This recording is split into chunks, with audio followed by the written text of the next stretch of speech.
52 বছর পূর্বে এসেছিল শান্তিপুরের মাটিতে কমলাক্ষ হয়ে, যার পরবর্তী নাম হয়েছিল অদ্বৈত আচার্য।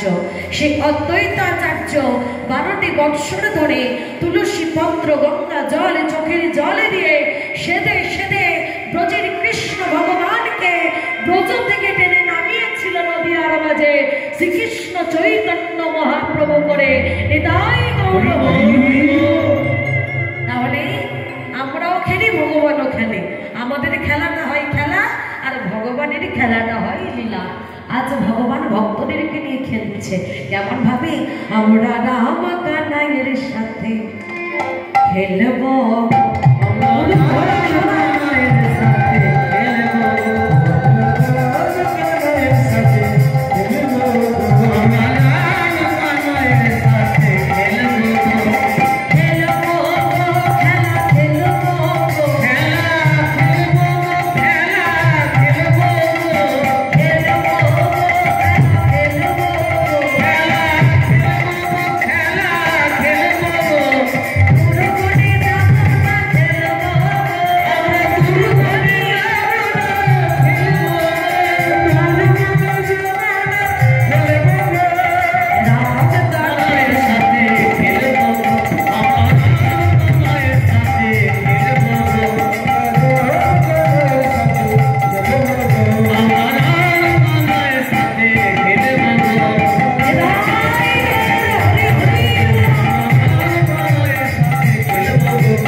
তাই আজ ভাবছি একটা নতুন খেলা খেলবো। এই কি খেলা নেই? এই সুদামা, এখানে আয়। সুদামা, আজকের আমাদের খেলার নাম হলো কাঁধে চড়া আর কাঁধে করা। বলি এটা আবার কেমন খেলা? যে হবে চোর সে অন্যদেরকে কাঁধে নিয়ে গিরি গোবর্ধন প্রদক্ষিণ করাবে, এটাই খেলার নিয়ম। তো বেশ, তো কানাই তুই হলি চোর, তুই আমাদের সবাইকে নিয়ে ঘুরে বেড়া। আই, আমি কেন চোরতে যাব? তোর থেকে বড় চোর বৃন্দাবনে আর কে আছে বল? তুই তো জগতের সব থেকে বড় চোর। হ্যাঁ, তুই চোর হবি না কে হবে? ও, আমি ব্রজগোপীর ধারে ধারে নবনী চুরি করে খাই বলে আমি চোর, আর চুরি করে যখন তোদেরকে ভাগ দিই তোরাও তো খাস, তাহলে আমি একা কি করে চোর হলাম? লীলার এক পাশে দাঁড়িয়ে ভাবুক পদকর্তা বলছে, হে গোবিন্দ হে দয়াময়, জগতে তোমার থেকে বড় চোর আর কে ভাই আছে? কে ভাই আছে? তুমি হলে ভক্তজনের মন চোরা, ভক্তজনের মন চোরা। তুমি হলে ব্রজগোপীর চিত্ত চোরা, তুমি হলে ব্রজগোপীর বসনে চোরা, ব্রজগোপীর বসন চোরা। এই জগতে তোমার থেকে বড় চোরা রে কে ভাই আছে? কে আছে? তুমি যে ভক্তের মনে চুরি করো, চুরি করো, তাই তুমি হলে জগতে সব থেকে বড় চোর। তোমার থেকে চোর জগতে আর কেউ নেই। তুমি যে ভক্তের মন চুরি করো, তাই তোমার থেকে বড় চোর আর কে আছে? ভগবান বলে, তাহলে দাঁড়া, আগে চোর প্রমাণ পরীক্ষা করতে হবে। আগে চোর পরীক্ষা করে তারপরে খেলাটা শুরু করতে হবে। বলে কেমন ভাবে? এই সুদামা, ওই গাছ থেকে 26টা পাতা তুলে আনবি। 24 জনের সংখ্যা, দাদা বলো না 25 আর আমি 26, আর একটা পাতা ছিঁড়ে আনবি। যার ভাগে ছেঁড়া পাতা পড়বে সেই হবে আজকের চোর। কথা মতো 26টা পাতা এনেছে, প্রত্যেককে একটা করে পাতা দিয়েছে।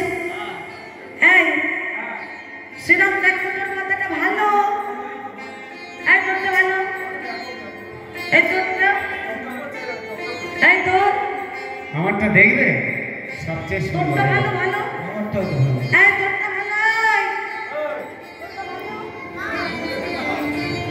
সবার ভালো। এই ছেঁড়াটা বড়। ও মা, সবার ভালো পাতা যখন পড়েছে, সুদামা বলছে কানাই সবাইকে তো জিজ্ঞাসা করছিস, একবার নিজের পাতাটা দেখ। কানাই বলছে সত্যি তো, সবার পাতা ভালো, তাহলে একবার নিজের পাতাটা দেখি।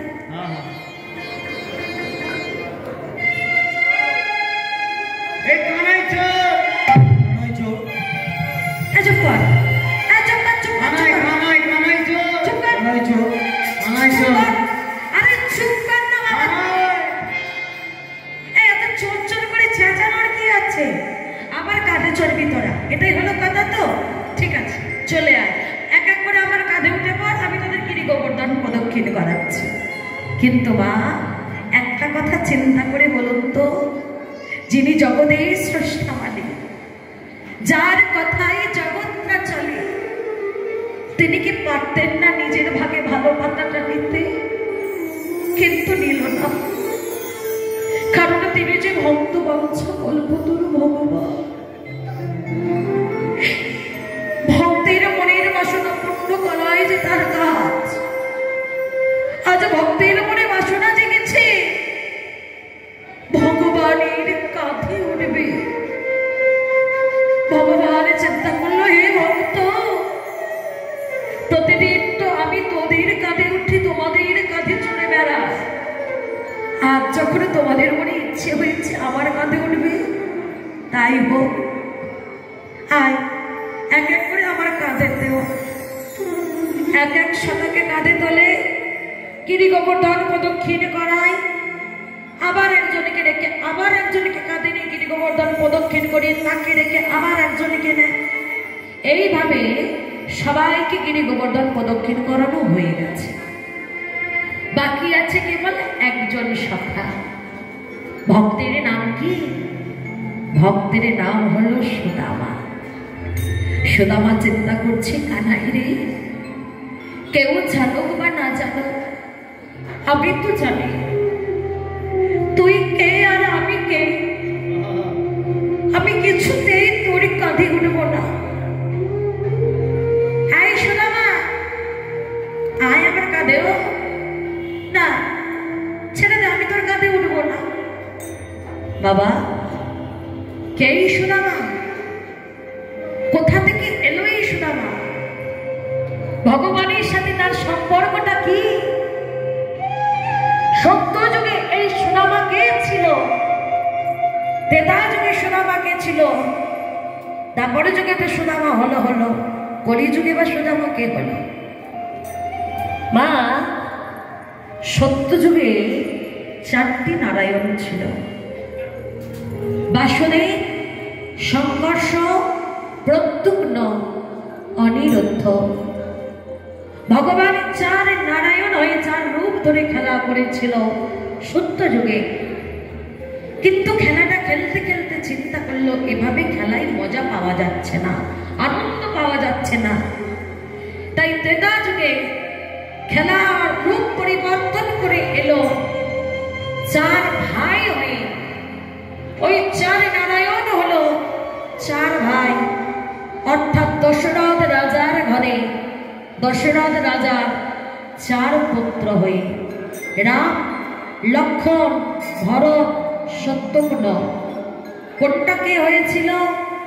বাসুদেব রাম, সংঘর্ষ লক্ষ্মণ, প্রদ্যুম্ন ভরত, অনিরুদ্ধ শত্রুঘ্ন। আর কৃষ্ণ সুদামা লীলা ঠিক এখান থেকেই শুরু হয়েছিল।